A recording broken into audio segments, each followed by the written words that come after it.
Paladin? I mean, Paladin is what I use, for example, to get #1 legend early in this season. So Yeah, I remember seeing that. yeah, that was a really good run.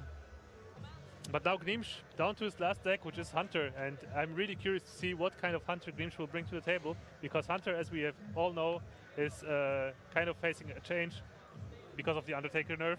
Yeah, let's So see if he people have still to just runs Undertaker create or new not. decks, I guess. I'd assume that everybody's going to drop Undertakers from their decks, but he might not, so we're going to have to wait and see. I'm pretty sure Undertaker is still viable in some sort of Hunter builds. Maybe like a Face Hunter build. Undertaker is still okay because you don't really rely on the health of the Undertaker that much. Yeah. Mid-range Paladins, mid-range Hunters, on the other hand, do rely on the health of the Undertaker because they want to curve out and get like good value health minions. Yeah, but that are hard to handle. Numberguy has Zombie Chow though, so if there's a turn 1 Zombie Chow, I think the Paladin just wins. Yeah, Undertaker has no chance of surviving a Zombie Chow anymore. Many games go like that, where you just draw a Zombie Chow versus any kind of aggro, and you probably win the game because of that tempo alone. Turn 1 tempo, that's like unheard of before Zombie Chow. All right, telling the players to get ready. We're going to be jumping right into the games once again. And meanwhile, just another update. It seems that Vortex defeated 1P 3-0, so Vortex is first place in his group. He's a Dutch player representing a Dutch team, which name I don't know. I'm sorry about that, but I only know that Vortex used to be on Planet Key Dynamics, yeah, but that was a long time ago. Seems Planet Key Dynamics has been this bad recently. And look at this, we do see a Face Hunter from Gnimsh. Yeah, we saw Wolf Rider. Is Face Hunter the new Hunter? Well, we've seen some Face the Hunter. only Hunter left. We've seen some Face Hunter on ladder, but that hasn't been really that popular that much. The mid-range Hunter. There's an Undertaker. Was more popular. Oh man. And there's a Zombie Chow. This game, man. But Glaive Zuka is actually really good in this situation. Oh, look at this. Gnimsh actually choosing to go for the Lepronome. I guess he's afraid of the Zombie Chow.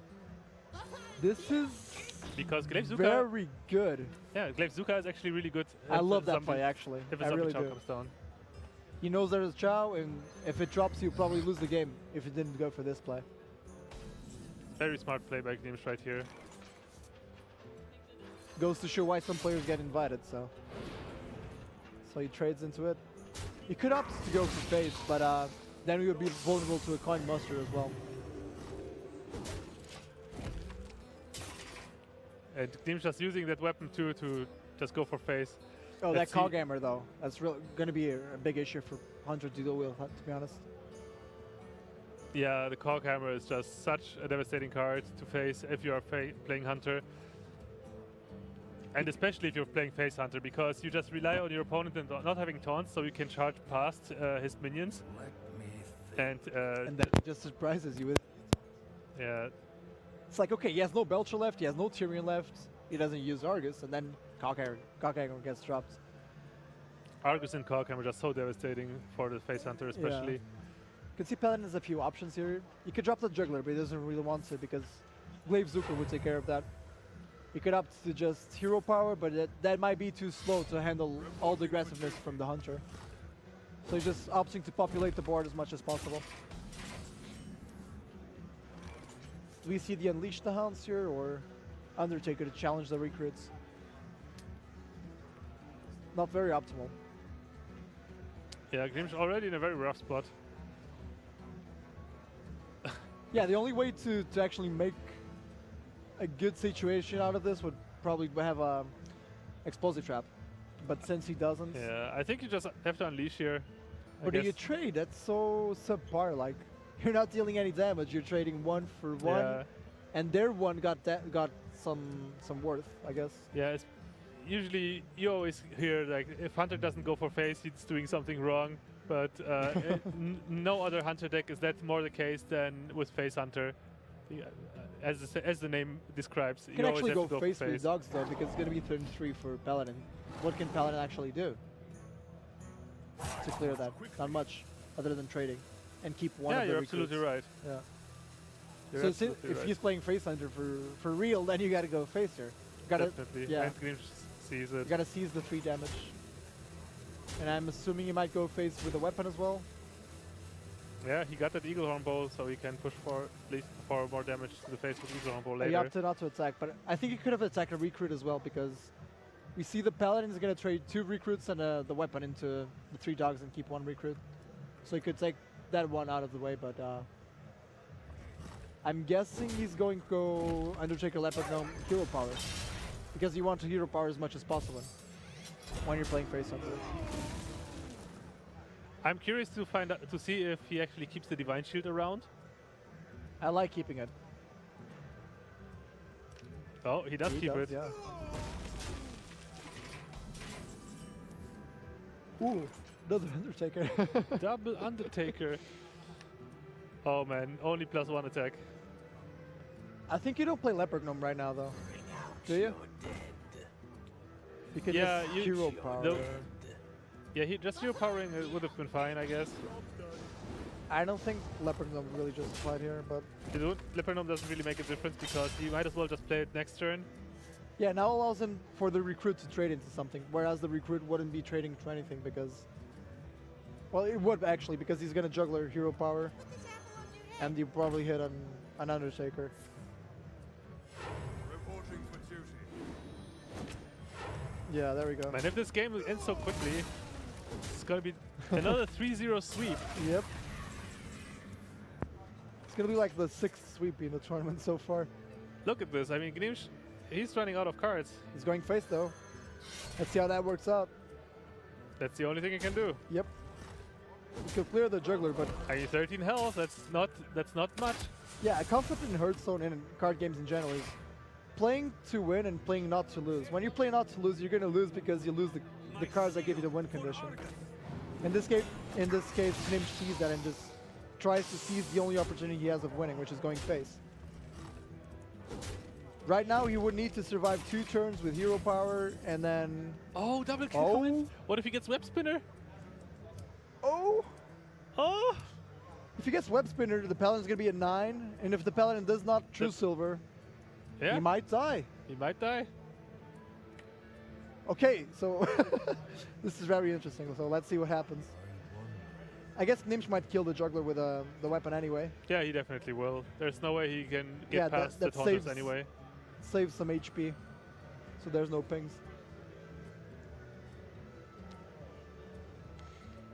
Does Numberguy go for the True Silver though? There's also the option to kill the taunters with the kill commands.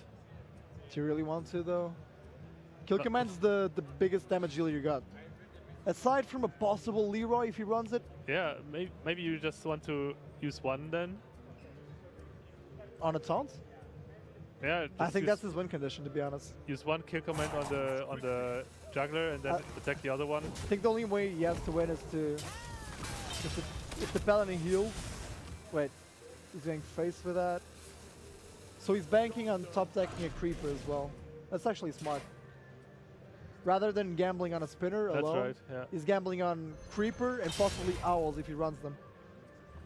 He does. But I Number think. Guy counteracts that with a True Silver, so even a beast is not going to be enough. And since a beast is not enough, the Paladin grabs the win next turn. Yeah, because this damage that he has, that Yeah, the he has Paladin has 8 on board versus right now 7. represents lethal. Yep. See what he draws. What could he draw, actually? Explosive Trap. Yeah, Explosive Trap. And then a Beast. That's the only way you can win right now. You're Because right. Explosive counteracts the heal from 2 silver. Then he's able to ping, so the Paladin stays at 6 HP. Will he get it? Get the Owl. owl. Does that help? No, that's still lethal, isn't it? Well, wait. Unless he commands the Argus. Yeah, he can kill command the Argus. That's his only out to survive. That's so tough. But if he kill commands the Argus, it's like playing not to lose. There's no Well- way you can win, actually. Well, right now he can only play not to lose. There's Yeah, no play to win. exactly, yeah, exactly, yeah.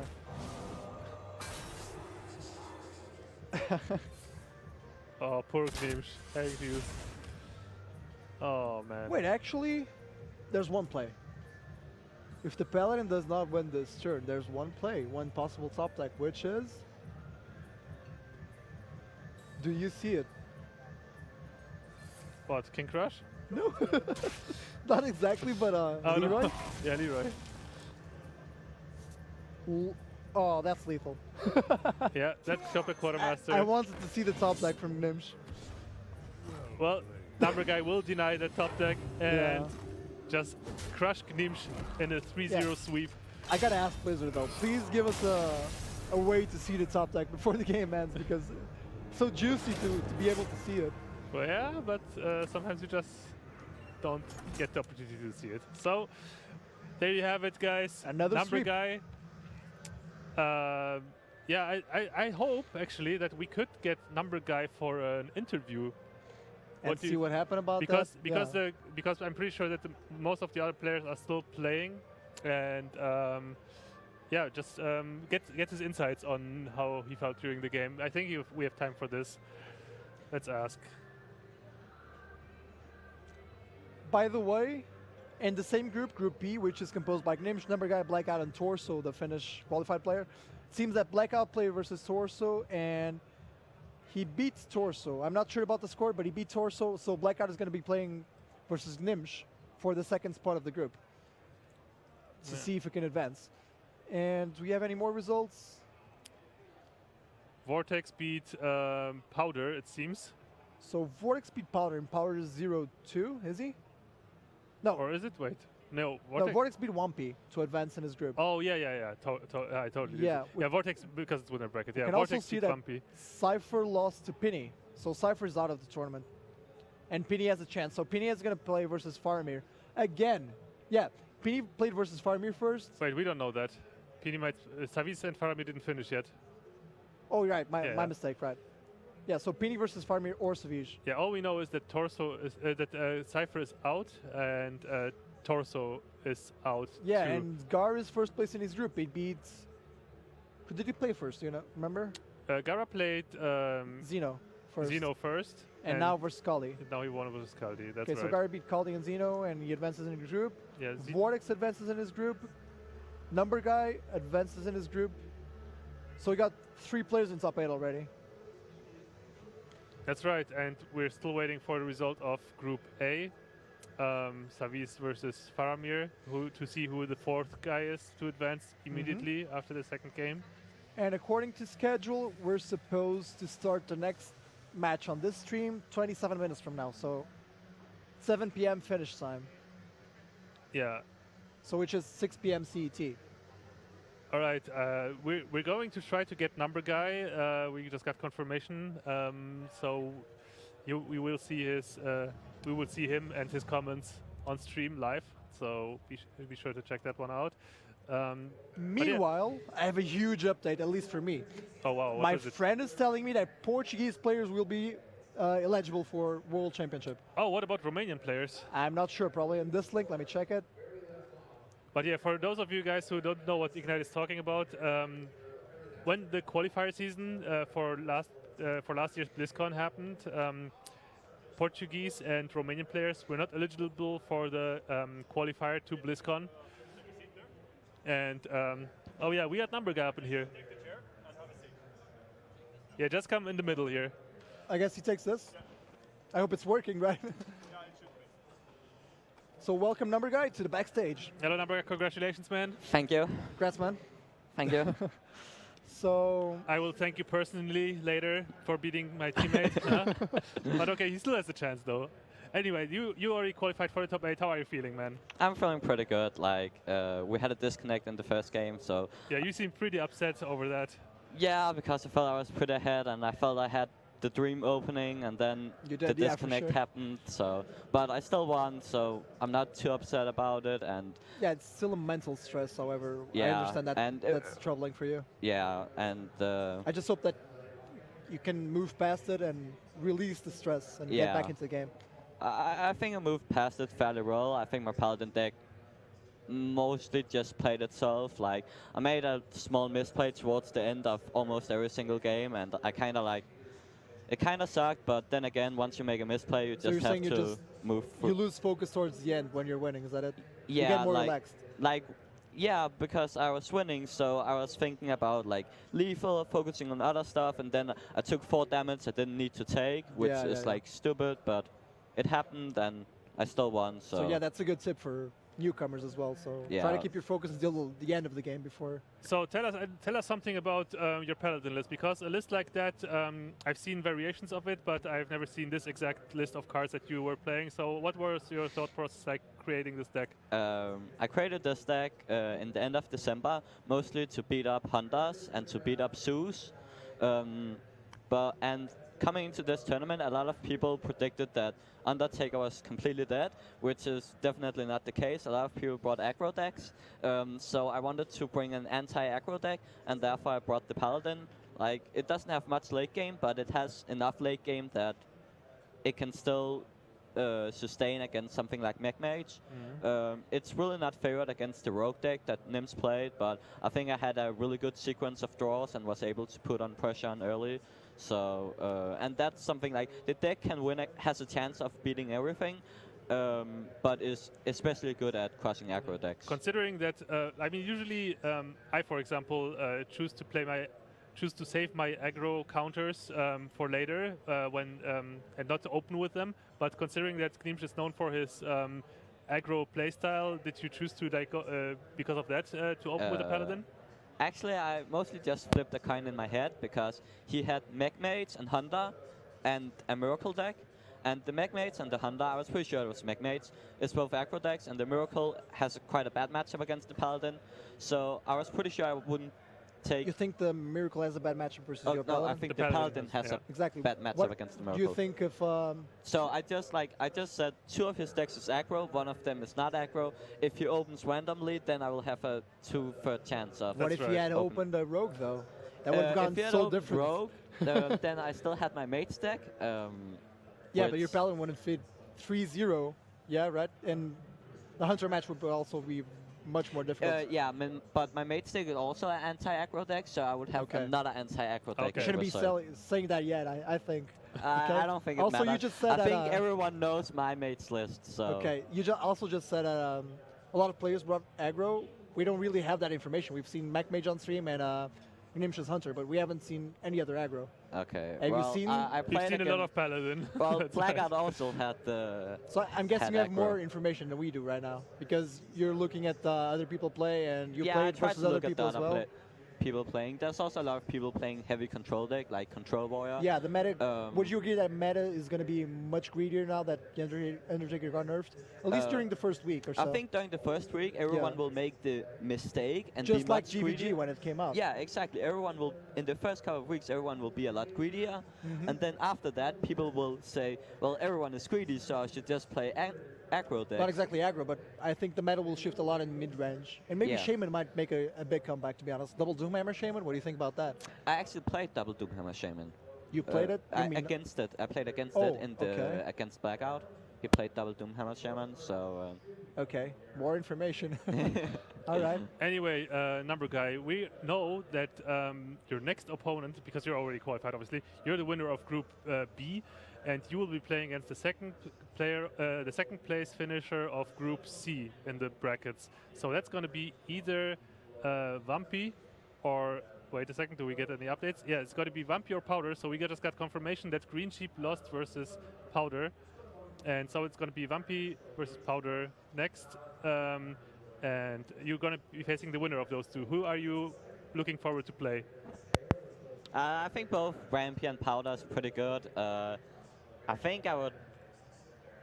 I think I would rather play Powder, just because I don't know too much about Rampy, and I have more information on Powder. Like, Rampy hasn't played a tournament in ages, and Powder, he has played tournaments quite frequently, so I know more about him. So I think I would prefer playing him. Yeah, the known enemy, even if he might be stronger, is the better enemy, right? Yeah. Yeah, I agree with that completely. I don't like to face unknown players because usually against known players they have preferences and they show them obviously in tournaments and on stream. So yeah, I think Like the known enemy is much more easier against to predict. Gnimsh, I was pretty sure it was Mech Mage, but against the other person, I might have to think of Freeze Mage or Fatigue Mage. So that would have been like... It just made it all easier for me that I know that Gnimsh liked aggro deck. All right, so yeah, I guess, do we have any other words to say to your fans maybe? Not really. Not really. Not really? Dude, you got a legion of followers.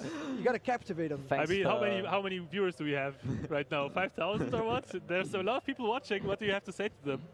Thanks for watching. By the way, Yeah. did you know? I just heard that Portugal is eligible for Worlds now, as well as Greece and Romania, which weren't. And yes, Romania is included now, so Yeah, that is Radu can great. get his shot. That is great. RDU will be happy for that because he's actually very high on ladder right now as well, gathering those points. Yeah, oh, I Iceland, have to get high and ladder, man. Yeah, it's high alright. on ladder, like literally. No, that's what you're doing, Ignite. Anyway, seems Iceland is also eligible and it wasn't before, so Caldi's also going to be able to play for it. A lot of changes this year, all for the better. Yeah, I'm really looking forward to see those new players hopefully make a splash in those BlizzCon qualifiers. We'll see. I mean, you obviously know your BlizzCon qualifier gameplay, right? I mean, how was it really for you to go to America to compete at BlizzCon at the biggest stage of them all? It was really crazy. Like I didn't even like know I was anywhere near that good. Like I just played ladder, and honestly, I just felt like I got lucky and won, and suddenly you're the new big thing. And I just took it very seriously. Like it was an amazing experience. Like BlizzCon is an amazing event, and I really want to qualify just so I can go back and re-experience BlizzCon because that was so amazing. And of course, we are on the road to BlizzCon 2015 already. So already people starting to qualify to gather points to qualify for that BlizzCon qualifier. And Numberguy, we hopefully will see you once again in that qualifier. Thank you. And yeah, good luck in that. Good luck in the remaining tournament. Thank you. So yeah, there you have it, guys. This was Numberguy. And we are still looking to find out who his next opponent's going to be. And obviously, we're going to bring you some more results. You are free to go, by the way. So Thanks for coming, man. yeah, so we got, let's refresh this really quick. Yeah, we're going to see Blackout, actually, versus Gnimsh in the Group B losers bracket. So Blackout managed to win against the qualified player Torso. What else do we have? We're still waiting for the result of Savis versus Faramir. So the loser of that will be facing Pini in the losers bracket of Group A. Yeah, as I stated, we have 3 players in top 8 already, which are Gara, Vortex, and Numberguy. They each advanced first place in their group. As we just And- mentioned, Vampy versus Powder in Group C still to play. And in Group D, it's going to be Xeno versus Caldi for the Caldi. second spot. Yeah. Oh man, that is a brutal performance for Team Dignitas actually. Chucky, all the way from the US, is the only American here at Assembly, Yeah. as well as his teammate Green Sheep, who was actually at the BlizzCon event as well last year. Both players lost their group already. Yep. Only remaining hope for So- Dignitas is Blackout right now. The eliminated players so far: Cypher from Group A, Torso from B, Green Sheep from C, and Chucky from Group D. And the matches we're going to have for second places of each group is going to be Faramir versus Pini for Group A, Blackout versus Gnimsh for Group B, Wampy versus Spotter for Group C, and Caldi versus Xeno for Group D. And it seems, if I take a look at the schedule here, we're going to be casting the losers bracket match from Group C. So this is going to be a good one. It's going to be actually Powder and Vampy. Wampy, yeah. And I'm pretty sure Numberguy is going to be watching that one closely. Yeah, we're going to see one of the national players from Finland, which is Wampy, one of the favorites also for the hometown people, and Powder, which one of the upcoming players. Like, Yeah. he has had a lot of exposure lately, There's so he's really making a name for himself. Yeah, there's a lot on the line. I mean, the group, their tournament life is basically on the line, and obviously a lot of Scandinavian pride as well. Finland versus Sweden, right? Yeah, so we're gonna see a lot of action there, and I'm really looking forward to cast this match. And yeah, but right now we're gonna wait I think we're for. going to have a break now, right? Yeah, we're gonna have a short break. So be sure to stay with us, grab some drinks, grab some snacks. We'll be and back in 15 we'll be minutes. Back soon. Yeah.